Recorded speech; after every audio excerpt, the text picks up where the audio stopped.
Hello, everyone! We are live! Kishore, you look so upset about it. Jeez. I don't look upset. I just am trying to channel Victor Freeze, that same look. Welcome to SciComm Happy Hour, everyone. I am Trace. This is my YouTube channel, but it also could be Kishore's Twitch channel, but it also could be my Twitch channel. We're all over the place. And apparently it might be my YouTube channel twice. I don't really know what's going on. Trace, did you just check every box when you're like, would you like to stream here? How about here? We're on Periscope. We're on Is Meerkat still real? We're there too. But are you on TikTok? That's the real question of the day. Ooh, I am. I have 2 videos on TikTok. Oh, let's talk about that in a second. Yeah. After we do some introductions.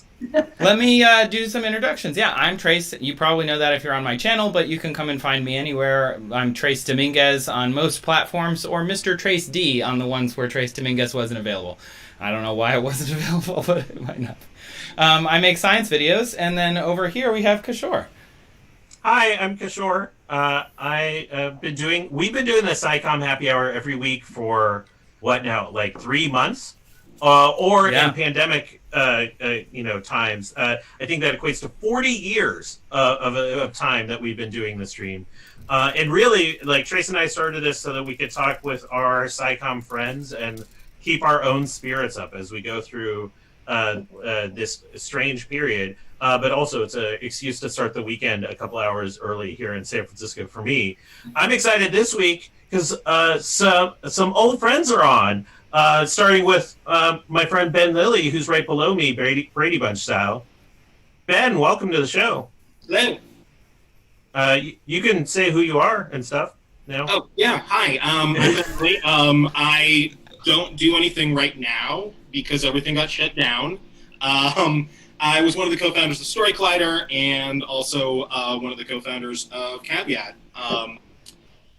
And Caveat's shut down, and I think we're going to talk about stuff like that. So, yeah, I am currently driving across the country because I decided to get out of New York City and go spend time on the family farm. And so I just had to Google it. I'm in Miles City, Montana right now, streaming to you live from a cheap motel. It's great. I love living in a future where this works. It's not that cheap of a motel. Look at the size of that painting behind you. That is not cheap motel quality. And we're going to come back to your cross-country adventure in a second, but we have one other guest. Summer Ash, welcome to the show.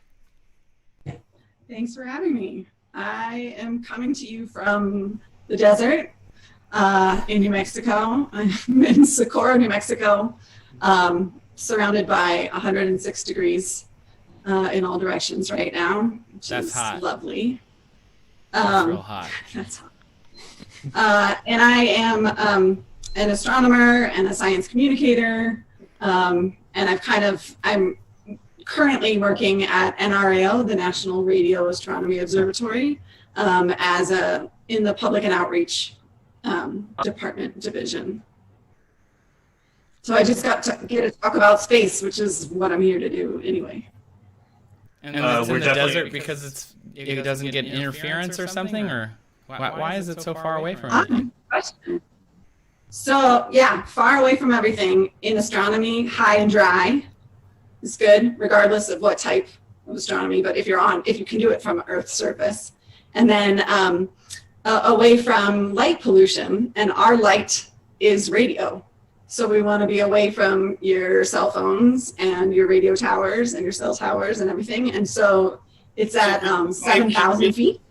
For you, 5G really is cancerous. Yeah. Cancerous for science. Mm-hmm.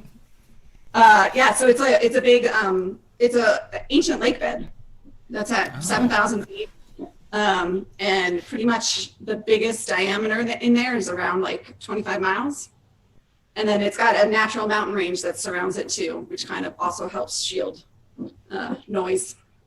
Wow, it's like you're kind of describing like the perfect place to escape to during this pandemic too. Like that sounds awesome. Easily defensible. But nobody who's listening to this drive out here because that's a problem. It's still doing science. So it's an observatory essentially, but it's closed to the public right now. So please don't spend your pandemic out here. Yeah, don't visit. Not right now. Not right now, but definitely visit in the future. Ben, I want to talk about the cross-country adventure because I'm going to start with my favorite weird knowledge about you, and that's the farm that you're going to is not just any farm. So you've escaped New York. You're going to Seattle. What kind of farm are we talking about in Seattle? Yes. I mean, I know you know. So the other two. I know. What kind of farm would you expect near Seattle? I don't know. A barley farm where you can grow barley to make beer. That's actually surprisingly close. It's a decent guess, and I don't know much about barley. That seems right. So the trick to figuring this out is to remember just how high of latitude Seattle is, and also remembering just how high all of Europe is. Anyway, the point is it's lavender. Yes. It's the exact same latitude as Provence. What? Right? It smells so nice. Yeah, it's pretty good. Wow. So, why is there a family farm that does lavender? Oh, my mom got bored. My family trade is we do a thing. So she was a therapist for a long time for our family. I want to say 15 years. And she's like, moved up to Whidbey Island, which is where it is, and was like, I'll start a lavender farm. And that's what she's been doing the last 15 years. It's sort of a family trait to just be like, I want to do another thing. That is cool. Yeah. So she makes a bunch of products. Lavenderwindfarm.com. She ships everywhere. They're great. Those soaps, lotions, and... Is it like the stock image that we see of these waves of purple fields everywhere? Is that what a lavender farm looks like? Yeah. Or is that colorized? Is that a colorized photo that I've been fooled with all these years? Ooh, I googled it. It's so pretty. It's pretty intense. It is genuinely very purple when it's in full bloom. She keeps a purple meter on the site to show you how purple it is at a given moment. Because it varies depending on what stage it's in. But the thing that's different about her farm than those photos is she took one of the fields, or a little mini field, and turned it into a labyrinth, just because. So the classic labyrinth image that's, yeah, it's pretty great. Oh my god, I'm on the website. Is this your mom? Probably. Oh my god, she's so cute. I want to know if she had to design her own purple meter. I mean, Yeah, how do you get a purple meter? Farmers have. I mean, she just picks a number based on how purple she thinks it is. It's not... I was picturing this technological it's pointed at the thing and it's today it's 3.7. But no, it's just today's pretty good. Yeah. That feels like a missed is opportunity. 10. Wow, on a scale from 0, no purple, to 10, purple madness. We're on purple madness, right, guy? Because if you invent a purple meter, that means you get to decide what the units of purple are. And so I feel like this is a very missed opportunity. So maybe as a reformed physicist, you can take this on as a summer project, Ben? No, he seems not interested in this at all. First thing I do when I get out there, I'm going to get a Raspberry Pi and a little... Yeah. Little webcam action. Just, with a good camera, you'd be able to see the wavelengths of what you got. Yeah. Yep. Can we talk about Caveat, the project that you've been working on for a number of years and really became one of my favorite spaces in all of New York? If it's not too sad to talk about, given that it is very sad, but I'm also happy to talk about it. We shut down. We shut down when everyone else did in early March. I remember I was I called you, Kishore. I was like, what should I do? Should I tell me? And you were like, it's bad. It's really fucking bad. Every time I've wondered something, I've called Kishore and been like, what do I do? And every time he's like, I cannot emphasize enough just how fucking bad everything is. Yeah, that's Kishore. That sounds like Kishore. No, that's not true. That's not true. But he's called me in this specific window of time where that's my default response. I do tend to call when it's a new crisis, so that Yeah, there was a couple days where we were just sitting there going like, we had that tension that everyone had of like, if we shut down, it fucks over our employees. Like, we have to do right by our employees and our artists. So if we're doing it prematurely, that's bad. We should describe for the listeners what Caveat is, first of all. Sorry, it's a live event performance space. Caveat.nyc. I was about to say you can find photos there, but I think we fucked everything up. Yeah, it's a live performance space dedicated to taking academics and entertainers and creating shows that blend those two worlds. Based on a long-standing theories of SciComm that I've talked about for ages with people like you all here on screen about how if you're going to do this academic stuff well, you have to treat the entertainment side very, very seriously. And so it was supposed to be a development lab where we would put these things together and grow new programs out of it. And it was working. We had some great programs. But so it was a live event space. There's a bar, there's store staff, there's floor staff, and then of course there's all the performers and the speakers and people like that. I want to give a shout out to a couple, there's amazing shows that you were producing there that were really surprising. Like I had a special love in my heart for Your Train is Fucked, which is just a storytelling show about the history of the New York subway system. Yeah. But I also stumbled into when I was visiting you there, a hip hop Miyazaki night, and I was like, I don't know what this is, but it was amazing. I love that. Those are words that I don't associate with each other, but they should be from now on. I have never been to Caveat, and I've only ever heard amazing things about it. If you just said hip hop Miyazaki, I would have booked a flight just right there, just on that alone. It's even better. It's the hip hop tribute to Miyazaki. So a bunch of hip hop artists each wrote a piece tributing a different movie, and they actually got shut down because of the estate and called up and was like, "Are you guys really doing this?" And they had to be like, "No, okay, we're not going to do it anymore." Yeah, that was fun. But it was gorgeous and wonderful. Yeah. Yeah, and I've done several events there. Mm-hmm. Astronaut training. Oh God, that came from nowhere. The comic. Yes. Astronaut training should not have worked as a show. It was, and I say this with all respect to Corinne, whose idea it is. The idea is batshit. She takes an astrophysicist and a comedian, two teams of those.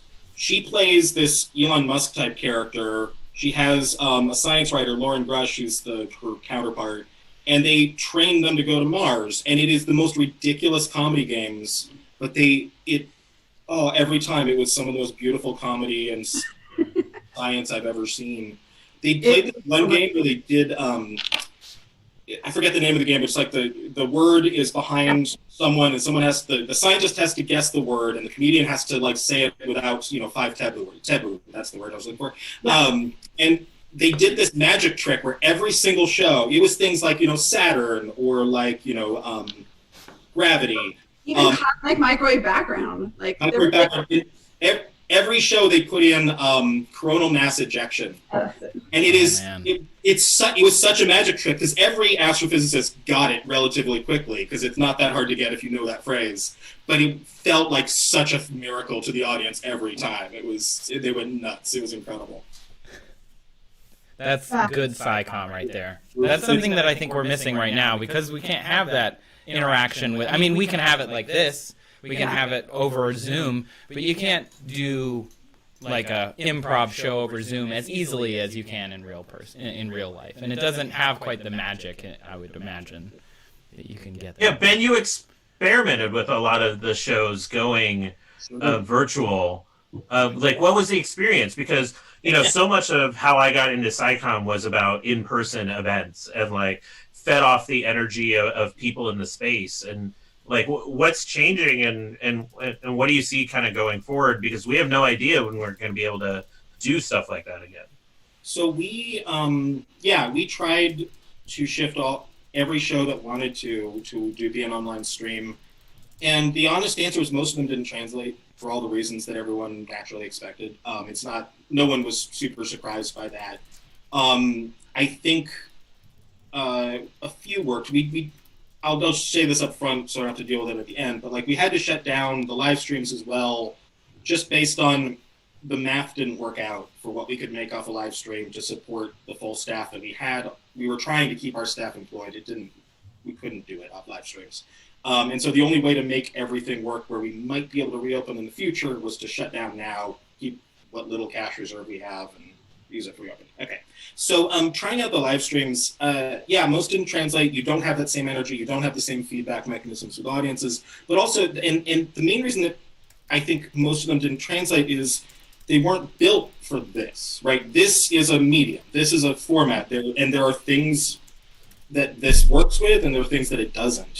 One of my favorite books and TED Talks, watch or read your favorite, is David Byrne's thing about the shape of music halls dictates what the sounds like, right? And it's the same thing here. The shape of what the interaction looks like dictates what kinds of shows work and what kinds of shows can flourish. And online shows, for the most part, don't work here.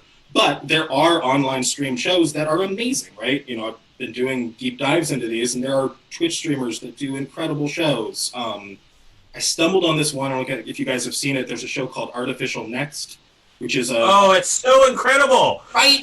It's a semi-scripted or mostly scripted, semi-improv fiction show about this AI coming to, trying to figure out personhood. It's a fairly standard plot. I'll say that part, but the way they do the interaction with the Twitch audiences and with each other, and they're all in this Zoom room, it's beautiful. It's gorgeously done, but it is built for the medium.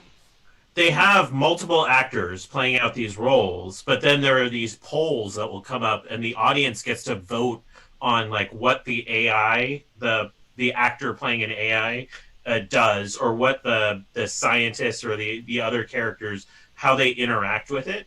And so it's a little like choose your own adventure, but it's these professional actors, and so it comes off as this kind of they're trying to play very authentic, and then because of how Twitch works, something inevitably breaks. You'll have these moments where they break as characters, and it's very SNL, when somebody on SNL breaks, and it's just hilarious, and it's totally charming, and nothing like I've ever seen before in person.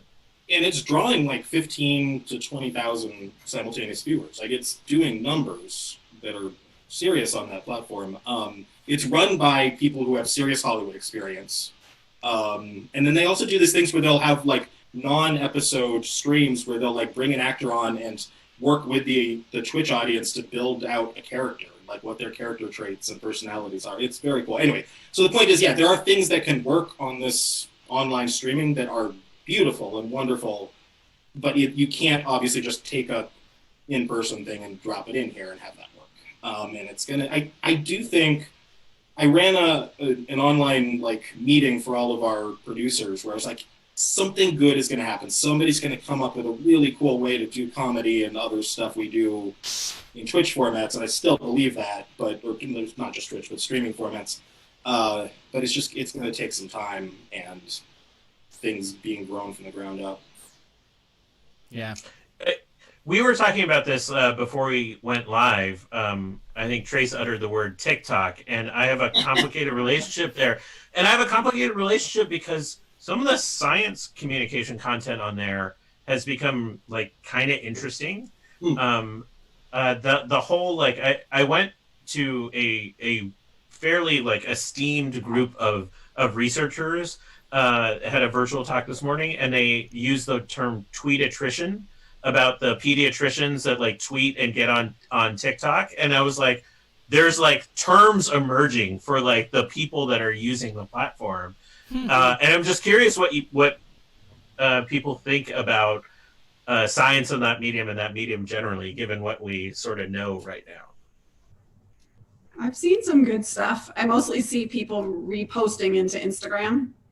Yeah. Yeah. But one of my Instagram friends who does SciComm is on it, and we actually have a date for her to tutor me in TikTok. Are you going to learn dances, Summer? Is that what's happening? I'm gonna learn. I don't know. I have an account, and that's as far as I got. It's not science, but the best ones I've seen. I'm not really on TikTok because way too old. But the people I follow on Twitter repost good ones, and the best ones I've seen take whatever the meme is on TikTok and do the thing with it. So there was a history one where they do that they'll have this line down the middle, and it'll be I know the song, I don't know the song, and they'll jump back and forth. But for this one, it was invaded by the British Empire and not invaded by the British Empire, and they had the Animaniacs like worlds, nice. world playing. And the best part was she basically just stood there in the like invaded by the British Empire part and like twice jumped back and over. It made the point very well, and it was gorgeous. I think there's a lot of TikToks that I've seen that have taken like really complicated either like social issues or science issues and distilled them down to like 15 seconds. Yeah. Like the one on qualified immunity is the best explanation of qualified immunity that I think is out there, where it's literally it's the same guy acting 3 roles, but basically he comes in and he's like, "Hey, what's up?" and himself on the other side slaps him, and he's like wearing a cop badge, the person that slaps him. And he goes, "Why'd you do that?" He's like, "Oh, I just kind of felt like it." And he's like, "Yeah, but that wasn't cool. Like, you should get in trouble for that." And he's like, "Okay, let's call him the teacher." The teacher comes in. He's like, "Oh, what happened here?" And he's like, "He slapped me." And he's like, "Oh, has he done that before?" He's like, "Yeah." "Did he get in trouble when he did that?" "No." Then he can't get in trouble now. and then he just slaps him again. And he goes, "You should get in trouble for that." And he goes, "Well, did he get in trouble when he did it before?" And and it explains qualified immunity in 15 seconds. Wow. Good. Like quicker than I tried to narrate it. It explains it, and I think that's we're gonna watch it twice. Yeah, and I think it's one of the fascinations about the medium, and I'm deeply troubled about that app, right? Like with all the privacy stuff that's coming out. That's what I wanted to bring up. Is like I think it's funny because it's very similar to what Vine was doing with just like very short, like super creative content in this like little distilled spot. Like the people that are rising to the top of TikTok are some algorithmic, but some just like they're really good at working with such short amounts of time, which if you gave me, I would not know what to do with. Like I just can't do that.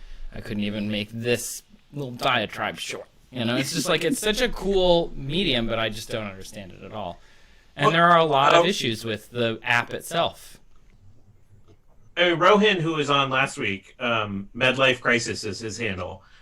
He's a cardiologist in the UK. He posted one last week that was a picture of a stent inflating. And he's like, I put like 10 of these in somebody a day to treat like heart disease. And all he did was watch like the stent inflating. And I think it has like 1.5 million views on TikTok. And it's still like, and it's clearly the app based on the breakdowns of the kernel is clearly like monitoring other app usage that you have on your phone and whatnot. And I felt very complicated when Secretary of State was like, "We might ban it." And I was like, that seems... Yeah, it's a really weird app. There was a thing I was reading on Reddit today about it, and they said this person whose whole job it is to break down apps and see what they're doing and how they work. That's like what they do for a living. And so they cut apart apps like Twitter and Facebook and Instagram, and they see what they're tracking and what they're not tracking and where they're looking and what permissions they have. And they said if there is an API that TikTok can snoop on, it is snooping on it, and it's reporting all of that back to their servers. Literally every single thing that they can look at, they are looking at. And that can be scary with some systems. I'm laughing because its report on me is like doom scrolling from 1 to 3 a.m. It just pops up like message from TikTok, Twitter. Please stop, Kishore. Please stop. It's bad enough that Amazon told all their employees to delete it, right? Yeah, they did. Wow, I didn't know that. Yeah. It's a really strange time now though, because it's also like Facebook and Instagram and Twitter probably to some extent, and other apps snoop on what you do. So the question is this doing it more? Are we more worried about it because it's not governed by our laws in the same way? Is it that it's Chinese and blah, blah, blah? Like, is it because it's young people? I think there are all these weird... The weirdest wrinkle to me was the fact that it's in China and how much of this is xenophobia, but then also TikTok shut down its own operations in Hong Kong because of the Chinese involvement there. And I'm just like, that was a wrinkle I did not see coming. And I don't know what to make of that. Yeah, it like the tension for me, like in context of this call, is like it's becoming an important medium for science communication when a lot of our mediums that we typically use in a time when people want to see more of the kinds of things that we have been doing. It's become like a meaningful channel for discussion on COVID and other public health issues. So, like, I feel the tension of it. I don't think there's a simple answer. Yeah, Absolutely And for science communication, I mean, the demographics of the users is quite different than a lot of the other platforms, and so you're reaching a completely different audience, which is usually a good thing. Yeah, super valuable.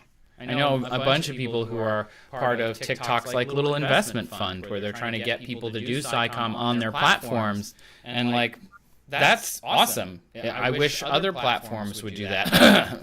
You know, maybe the ones we're on, but like. You know, it would be great if they said, we're going to give you money to do science on our platform and we will promote you. And it's like, it's hard to not say yes to that, even if they're going to snoop on your phone. Just put it on another device, whatever. I was just thinking, I'll just get another phone because sure, that's easy. I'll get a TikTok phone. Yeah, like get a just for TikTok phone. TikTok. It's going to be a thing. It probably is going to be a thing. The last thing I'll say on it is like, I feel I've been manipulated by algorithms on all of these platforms for a long time. And after the protests started to hit their height, I went into TikTok and I got a stream of Black creators. Not just talking about Black Lives Matter, just like talking about whatever. And because I'm me, they talked about like comics and Magic the Gathering and then science sometimes. I don't know how it picked out those interest areas. I don't know how you talk about them ever. No, but it was like, I felt like, oh, there's somebody here actually willing to do something with their algorithm in the context of good. And I was like immediately caught in the, oh my God, this is so terrible that they're so willing to do something with their algorithm. But also that was awesome. That was a really like great authentic experience I had in an app. And I can't say that about most of the apps on my phone. Well, speaking of awesome things, I want to talk about Astro fashion. Yes. Because that's actually one of the things that my friend uses TikTok for as well. Like, oh, really? Whatever those kind of memes are, like walking towards the mirror and turning, and then like being in a different spacey outfit, and then whatever. So of course, I want to learn how to do that. Yeah. So tell us what is it that about Astro fashion that you love so much? I think it's just the fact that so much of it is real data, real images, or just things that are real to scientists, but look cool to other people anyway. And it's also kind of a cool way to do like informal outreach in a way. Like back in New York City, every time I went to a coffee shop, if I was wearing like a galaxy scarf or just some other jewelry with something and someone made a comment on it, I'd be like, oh, and it's actually like it was taken by the Hubble or something like that. Or this. And then we'd end up in a nerdy conversation about space, and it was fantastic. Yeah, I wear nerdy t-shirts a lot for a very similar reason. It's like, I like them. They make me happy. But when you find somebody who's like, ooh, I like that shirt, and it's like, now this is a conversation, and I can have this moment where maybe I like teach you something about something. That would be really fun. Or like maybe you can teach me something about something. Like, that's the best. Yeah. Summer, you should give some historical context on this, because you've been like working in Astro fashion for a long time, and like, where do you know where it like started? Like, as far as we know, Emily Rice and she's an astronomer at the Natural History Museum of New York and at CUNY, Macaulay College right now, Macaulay Honors College. So I think she'd sort of been thinking about it maybe all through college. But we crossed paths in New York, and somehow it came up in conversation, and it was like, you like this? I like this. I want to do this blog thing. Oh my God, that sounds so cool. Oh, let's do it together. So it started just like as a blog. It actually started as a Tumblr, and we just curated things that we found. And we used to think like, oh, we're for sure going to run out of things to post, and no, never happened. So and then we started discovering more and more like independent small businesses, designers, that we ended up buying things from ourselves, and wearing to all our conferences. And then we decided to have some sort of pop-up at the Professional Astronomy Conference. And it was a smashing success. And that set us on the road that just happened last week, where we launched an online store. Wow. What? Yes. Awesome. Yay. Where's the store? We're gonna put links in the chat. What's the store called? Shop.startorialist.com. So we also have never met a pun that we didn't like. So Startorialist is like a pun on the word sartorial, but Startorial. And yeah, so we launched the store finally, and it's been going great. And it's just like such a fun creative outlet as well, except for the fact that it was also this complete different skill set from being an astronomer or an educator. And so Emily and I have like been having to write like retail copy and like learn QuickBooks and Square and Shopify and marketing and contracts and all of these things. So that's been interesting. That's Do you have a lot of groundwork. Do you have a favorite set of kind of stuff that is on the shop, or of Astro fashion that you've seen? Is it jewelry? Is it scarves? Infinity scarves, as my wife gave me like a 30-minute talk about infinity scarves the other night. What's the kind of thing that really you love? That's a very hard question because I like it all. But I do have a soft spot for things that are like real data and topical. So, I can show you my earrings are the black hole from M87. Oh, cool. This computer simulation. Mm-hmm. And this one is the actual image. That's cool. They're double-sided. Mm-hmm. And so we really like the idea of the simulations were so cool, and the fact that they were so spot on. So like sort of combining them. That image isn't very old. You turned that around like relatively fast. Yeah, because it happened in April of last year, and we had the products in June. Wow. I mean, that's awesome. That's how you do great. Yeah. Hey, this astronomical event, might have happened billions of years ago, but we turn around fashion within a month.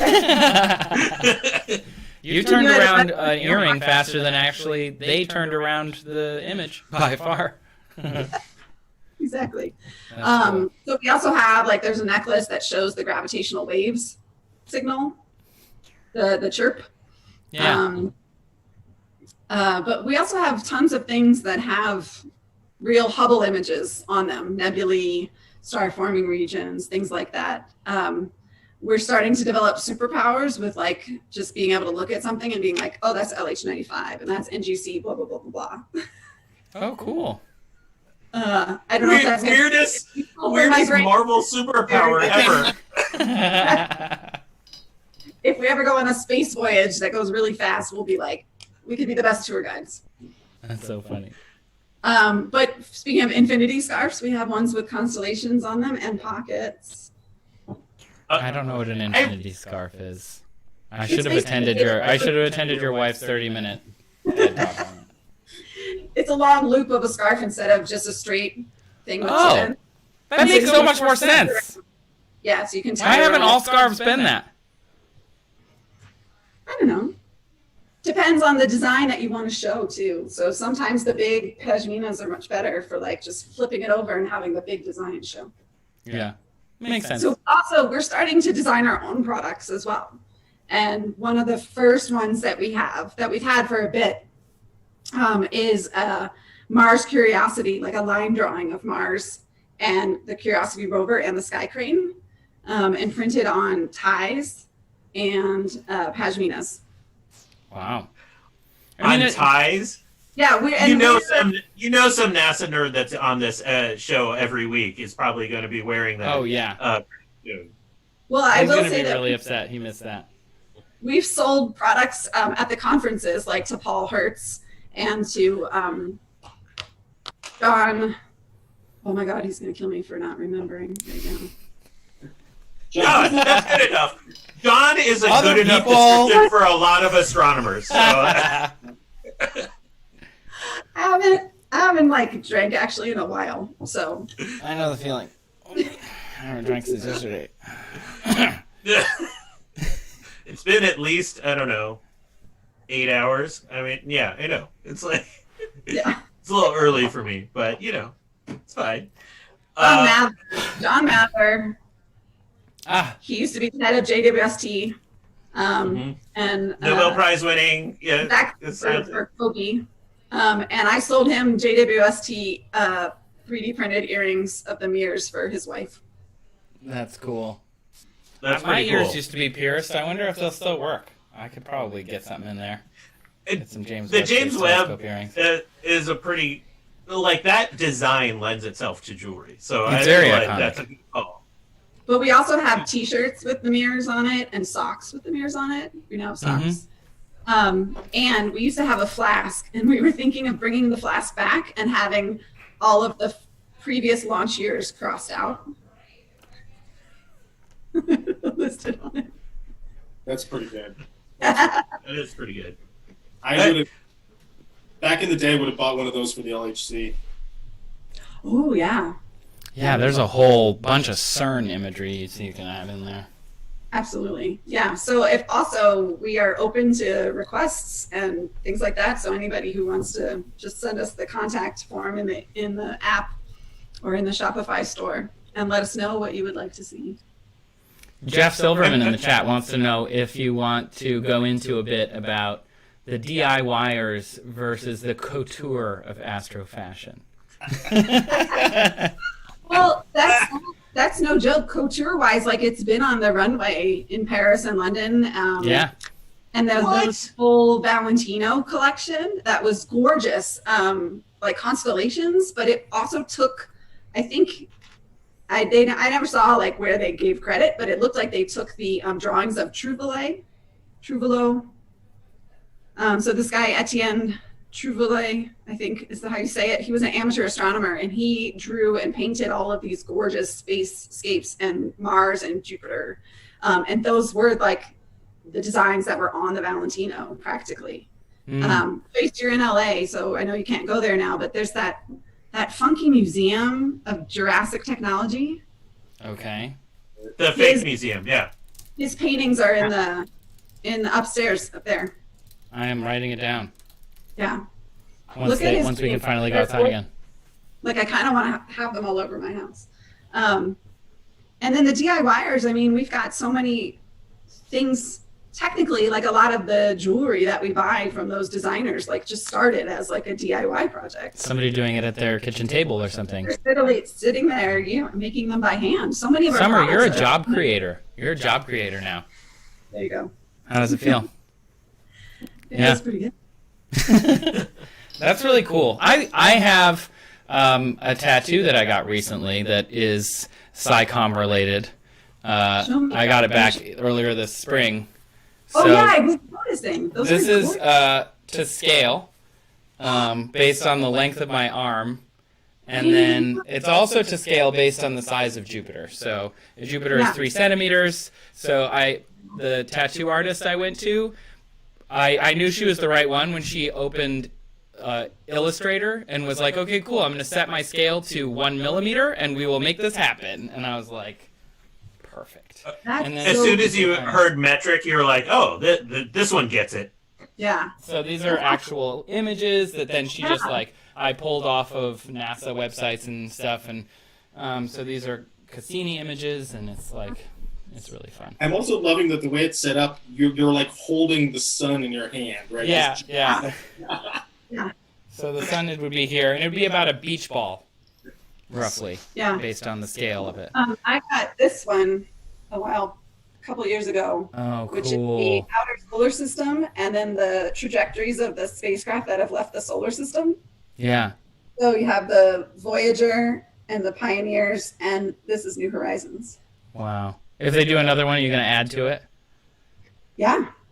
Yeah. That's what people keep asking me. They're like, do you have Pluto on there? I'm like, if it becomes a planet again, I will add it in. But I didn't want to put all the dwarf planets. They're too small. Where's Pluto going to be, though? People ask me Pluto if would be like here. Here? It might be over here, actually. I did the math. I have it all in an Excel spreadsheet, as well as like where the Oort cloud would start and end, where the nearest galaxy to us would be. You know, I have it all mapped out. Nice. So people ask me if I'm going to update these, like with their additional distances. Keep going. In your lifetime? I'm like, in a human lifetime, I don't think on this scale it needs updating. Right. You're good for now. Yeah. I usually have Science Inc. in behind me, Carl Zimmer's book of people's like science tattoos, but it's not in behind me. That experience of I did an event with Carl when that book came out, and he started off by giving a talk, and then at some point be like, "Hey, that's me!" And somebody stood up and just like held up their arm, and like they're on. Oh my god, that's great. And then people stopped talking to Carl Zimmer, and we're just talking to people in the crowd. There was like 4 people there that had tattoos in his book, and that was the funniest thing to me in the world, was watching this like New York Times science correspondent essentially like lose the crowd to a bunch to people that just had tattoos there, and he couldn't have been happier about it. It was great. Oh, I love that. Nerds are the best. That's amazing. I do love that.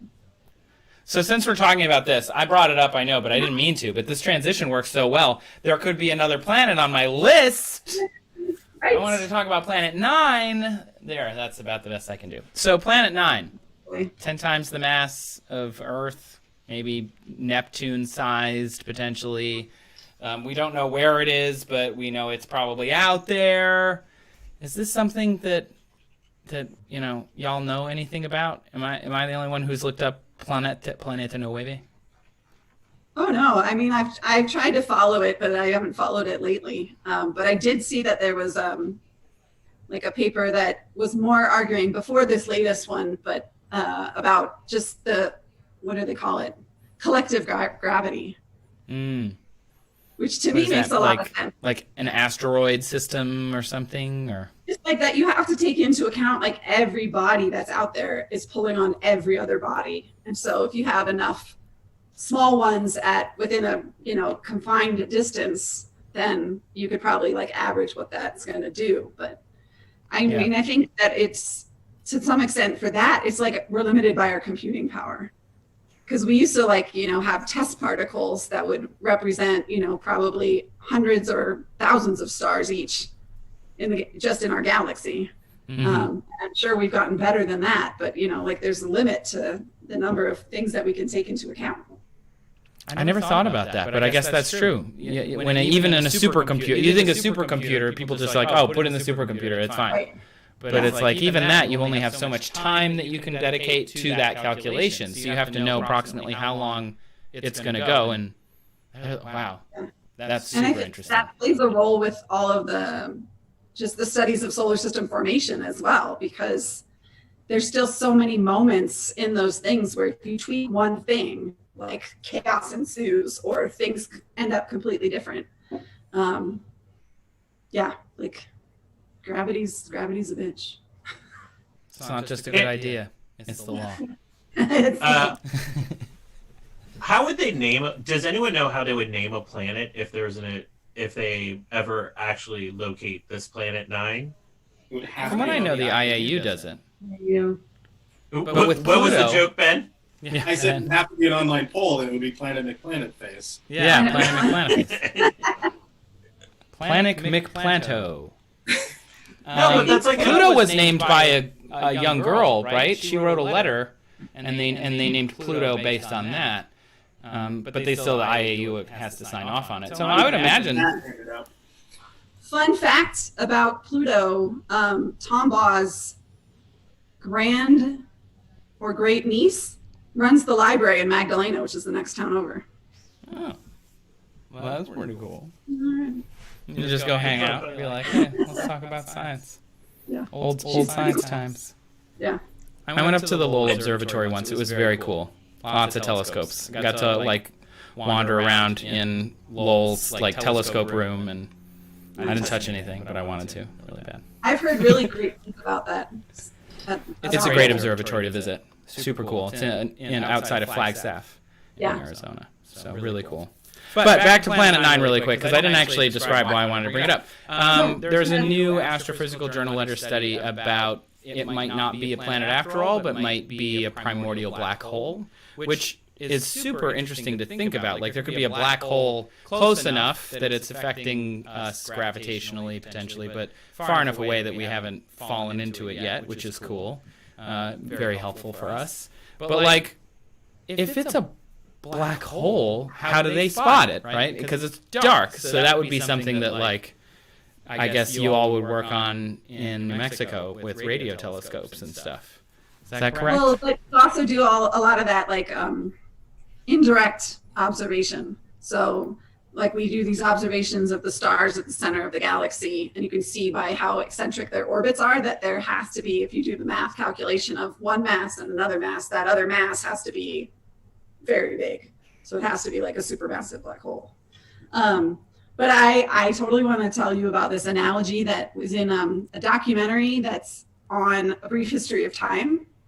Like, it's from the 80s, sometime in the 80s. Like, it's not necessarily like the movie version of the book, but there is some other video that's out there where this guy gives the greatest example of black holes and white dwarfs, because a lot of times more than half of the stars out there are in binaries, and a lot of times they evolve slightly separately. One will evolve faster than the other, so you can end up with black holes and white dwarfs. And he likened them to fancy balls where all the guys are in tuxes and all the girls are in white dresses. And when the lights in the ballroom go down low, you can't see the guys anymore, but you know that they're there because there's the girls twirling around them. You know, there's a lot of bad analogies from the 80s, and that wasn't one of them. Like, there's a lot of, like, stuff from the 80s that is unspeakable nowadays, so I'm glad that... I mean, it is, heteronormative. Yeah. True. But Speaking of... you can picture that. You can picture one person... Speaking of heteronormative, is that this week's donations go to the Transgender Law Center. I didn't mention it at the top of the show, but speaking of that, this week, if you want to support people's equality across more than just a binary plane, the Transgender Law Center is run by trans people working toward making people who want self-determination in their lives to be able to get it. So if you donate this week, snaps to you.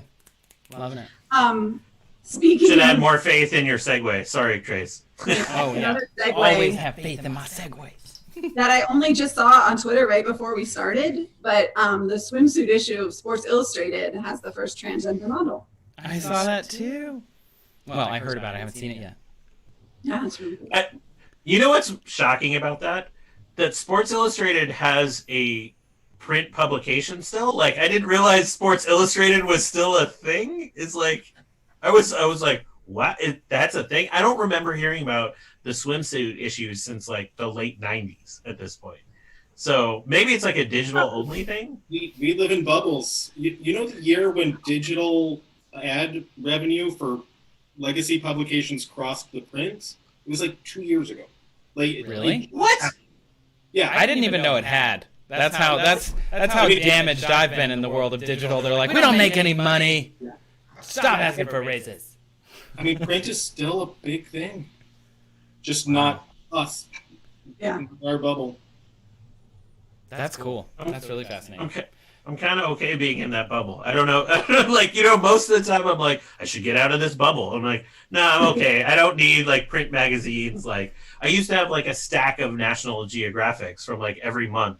I think right behind here. Yeah, I have it. Oh, this is the National Geographic from like the month I was born in. Because we used to, we had National Geographics. My dad had National Geographic subscription, and but he would have this like massive stack because he couldn't throw anything out, right? And so he'd have it, and this is the only one I kept. I have no idea what's in it. I don't think I've ever read it, but flip to a random page and tell us. Yeah. We need to know. What was happening? Ancient Europe is older than we thought. I feel like I've read that headline at least once a decade. That one's not so new. Wait, so that box where you pulled it out of, are those rainbow spines? Is that like Seed Magazine or whatever? It is Seed Magazine. Whoa. I like What? that. Holy shit. What is that? First of all, what a pull. Yeah. To like Jeez. recognize Seed Magazine. Oh. What is Magazine. Seed Magazine? Is it about Seed gardening? Magazine. Is it about farming? What is it? It was the OG science and culture magazine that I want to say it came out in like late 2000s. This one's 2009. Yeah. There's so many people still involved in SciComm that were part of Seed Magazine. I should look up the masthead right now. The people who interned there, it's like Ginny Hughes, I think, got her start there. Harold Zimmer was one of their original bloggers. He was already well established by then, but like, yeah, it's so many people. Greg Vousted is on this masthead, who's like a program officer at the Simons Foundation now. And there's more infamous names here. Like Jonah Lair was the editor at large. So like it's intense. But I remember reading this magazine and it being the first science magazine that I felt like kind of got my mentality about science, that it was like there is these artificial divisions between like science is over here, society is over here, and like never the twain shall be discussed. And this was it's still like it has its faults, but it was the first magazine I remember like really talking about some of those links and not being too precious about everything it talked about, at least all the time. What a recognition, though, Summer. How did you recognize that? Wow. I have no idea. And it's weird because it's normally what my superpower is remembering exactly where something of mine is in my mom's house, but like physically directing her to it, like being like, it's behind this book, on top of that shelf, like, and it's yellow and it's up in the upper right or something. Like it may have fallen off to the side over the years, but it was on top and it was on the edge. Like, oh wow, that's. You'd be like, you know what? Oh my god.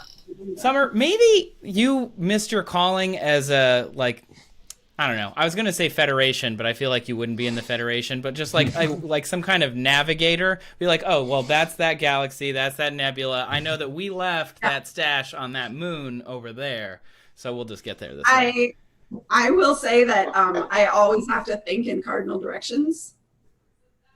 Instead like of, I don't southeast kind of drive until you hit the post office and turn left. I'm like, which way am I driving? Or like, and when I get to a town, like I figure out which way is north, south, east, west immediately. That's just how your brain works? That's amazing. Yeah. Wow. I'm always just lost. I was really bad at orienteering in Scouts. They still gave me that Eagle Scout badge, but I was terrible. I was terrible at that. We never did the Scouts past fourth grade. We never did any outdoor things. We just did indoor arts and crafts. Yeah. Yeah, a lot of people drop out after, usually once you get to middle school. When the boys figure out about girls, and the girls are like, this isn't cool, everybody kind of starts to scatter. I will say that I think most of us quit because we didn't like the uniforms anymore. That's definitely they part were of like giant wide-legged pants or these really long skirts, and we were just like, nah, we're not having this. No. Like not enough pockets and not enough Astro fashion here. Like, what is this really communicating about the origins of life itself? Exactly. There's no teachable moments on this outfit. That's right. In retrospect, there's probably a lot of teachable moments, but they're probably not part of the outfit. Yeah, it's back to the 80s where we're just supposed to be like, Yeah.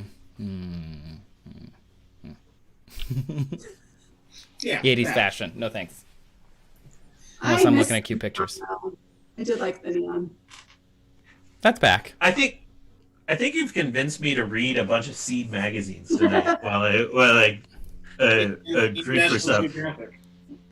I don't think the 1977 National Geographic is going to be improved to be as interesting as the thing. And the thing is, if I read these, what's going to happen is I'm going to be like, oh, we haven't solved anything in 10 years. Like, it'll be like, oh yeah, like, oh no, because I'm going to flip to a page and it'll be like the coming pandemic, and then I'll shut this and like walk away. And then you'll be like, boop, notification from TikTok. Kishore, stop, Kishore, please don't do that. We've talked about this.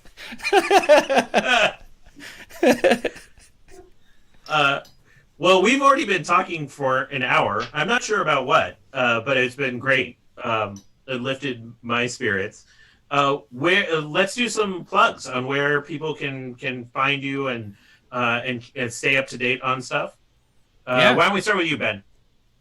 Cool. I'm starting a new project. So I am creating a interview show that will be creating a map of ideas inside Minecraft. We'll be streaming this live on Twitch and then posting to YouTube. But each one, I'm going to interview somebody, and we're going to build a thing related to their ideas and then start building connections between them. It's going to be a whole thing. I'm very excited. First guest, Kishore, on Monday. That reminded me that I'm on Monday. We're going to talk about Futurama. We're going to talk about inside of Minecraft. And math. It's going to be amazing. The next day is we're talking with Aaron Barker from Story Collider about how our origin stories influence our identity. Talking with Zach Wienersmith from Saturday Morning Breakfast Cereal about space law.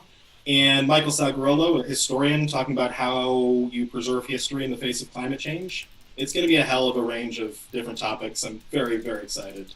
I'm starting to feel like I did not bring it with my topic choice. Everyone's talking about this like, oh, let's talk about this existential topic that's really going to influence humanity for hundreds of years. Be like, let's talk about a cartoon that's been canceled 3 times. You can come back and be gloomy later, but we also need the fun ones and the math ones. So you can follow that on Twitch at Untitled Universe. It's called the Untitled Universe Project. This is about our universe, which does not have a title. And you can follow me on Twitter at Ben Lillie, and I'll be posting, obviously, there about it. Ben, I once upon a time argued a space law case in front of did a moot court case at the European Court of Human Rights. Nice. Nice. Wow. That's cool. Unfortunately on the losing team, but it was still really interesting. We had a space law module, and so it was all about like a newspaper publishing satellite images in wartime. That's really interesting. Yeah, Ooh. It was really fun. I'm excited to learn about it. With every guest, I basically pick people and say, let's talk about whatever you're obsessed with. And Yeah. Zach was like, well, right now I'm reading entirely about space law. I'm like, all right, let's do it. Hi, Kitty. The best formula. Yeah, I'm sort of assuming there isn't a lot written on space law because there isn't. Is there? Can I tell you my favorite caveat story of all time? We had this show called Convergence where she would bring on 2 guests from different disciplines and they would talk about stuff. And one of them was about how you think about like asteroid mining and like rights negotiation for future things that could be huge and maybe not. But anyway, they got into this point of space law. And at one point they were like, does anybody know anything about this? And these 2 people in the back raised their hands. They're like, what do you know about this? And they're like, well, we're space lawyers. Like they're literally lawyers that did space law. Space lawyers? What? That's so cool. What a title. Yep. That is not a thing. That is a thing that can only happen in the Lower East Side on a Tuesday night at 10 o'clock, right? Yeah. Only in New York. That's why New York is awesome. Mm-hmm. No, space law is so cool. I have always been fascinated by it as well. So now I'm going to have to go and look up a bunch of space law stuff after this. I wish there was a Seed magazine that I could grab about it, but there's not. I don't have one. You should also just yell out, are there any space lawyers in here? Just go out on my Random balcony and points in shout your about day. it. There might be. You never know. Summer, what about you? Where can people come and find one? We already put the shop Startorialist, shop.startorialist.com in the chat, but please remind everyone We're where also they can come on find you. Twitter and Instagram under Startorialist. And then I'm on Twitter under summer_ash. And then one of the things, speaking of Twitch, one of the things I've been doing, and it's coming up again, is that I've been moderating talks for the Intrepid Museum, virtual astronomy live events. and they're now going to be one a month on the third Thursdays. And so technically it's on the Twitch Kerbal Space Academy channel, but there's a landing page that's just Kerbal Space Academy /Intrepid. So if you're not a Twitcher or whatever you call people that use Twitch, then you can go there. And so the next one is next Thursday, and we're talking about astronaut photography and art. Like photography by astronauts and art by astronauts. Oh, yeah. And we have Don Pettit. I was going to say, Don is the best. Don's great. He's such a good interview. One of the things I learned in just like our pre-chat was that NASA already has 3.7 million photos since we started going to space. And that doesn't include all the space shuttle ones because they still haven't scanned all of the physical ones from the space shuttle program. What? 3.7 million taken from space. Yeah. That's including like one of Don's missions where it was 500,000. Wait, he took 500,000 pictures? The button depressed the entire time. He just held it down. Yeah. It was a space station mission, so it was, several months. That's so funny. But he enjoys the time of the cupola. What's the name of the muralist, the astronaut muralist? McCall, Bob McCall? No. I don't know. There was a astronaut who also paints a lot of murals. I remember learning about it when I was at Kennedy Space Center because there was one in the old Space Camp building, which is now Camp KSC, and it was like painted by an astronaut, which is really cool. Nice. Did you go to Space Camp? I did in 1992. 92, I think, maybe 93. I don't know. I was a kid. I didn't know what year it was. Did you go to the Florida one? The Florida one. Yeah. I didn't go to at the time, I think they were separated as Space Academy was in Alabama, Space Camp was in Florida.